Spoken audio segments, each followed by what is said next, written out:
I caught up with an old friend at the Venetian during the CES show. Hey Dave, I'm Jordan Rohan for those who don't know me. I'm a stock analyst. I follow internet and digital advertising. I happen to have had the pleasure for many, many years of knowing Dave Moore and his team. I was an analyst who covered 24/7 media back in the day, and I saw the trials and tribulations and ultimately the triumph as WPP made such a smart acquisition. I asked Jordan to talk about why CES had become such an important show. I think the trends that are most interesting to me is that the advertising community has increasingly embraced CES as the show that you need to go to figure out what's going to be mainstream in a few years. Mobile technology is huge here. Now, there will be applications and opportunities for advertising and digital media companies within this. Some will be great for brand advertisers, others will be great for response advertisers. I think overall, figuring out how devices shape the canvas of media in the future is really what CES does for me. So everybody comes up to me on the street and they say, hey, what do you think of Twitter? What do you think of Facebook? What do you think of these stocks? My job as an internet analyst is to have some view of what's going on in the market and to figure out what that means for the valuations of internet stocks. I have to admit it's not an easy or a precise scientific. It's really, there's an art to it.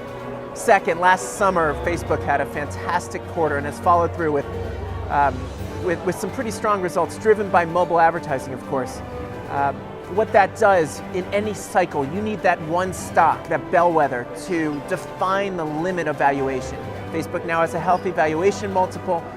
It's allowing other companies to go public really in its wake.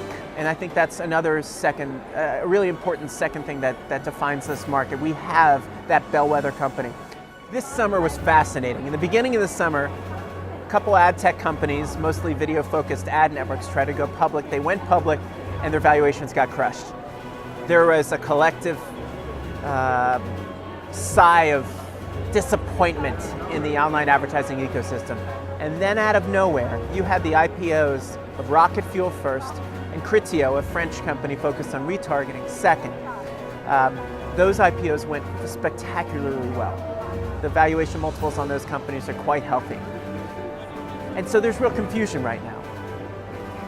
Investors don't know which to believe. Do they believe the despair that is being driven into Yumi, Tremor, and some other valuation multiples, or do they believe the exuberance or the excitement that's being shown in Criteo, Rocket Fuel, and some other names like that, Twitter most recently, and still Facebook? For companies like WPP, they have perhaps the most secure and trusted position in the marketplace. Brands trust their agency really with their brand's life and vitality, and that should ultimately drive healthy valuations for the company going forward, particularly if the company does a great job positioning itself in mobile and some of the other big data type trends that are out there. Finally, internet advertising is cranking along, internet commerce is cranking along, mobile is a huge driver, apps are a huge driver. Those tailwinds are really powerful. These are not trends that are going to be here just for a year or two. This is the future. A smart guy, great analyst, and a good friend, Jordan Rohan.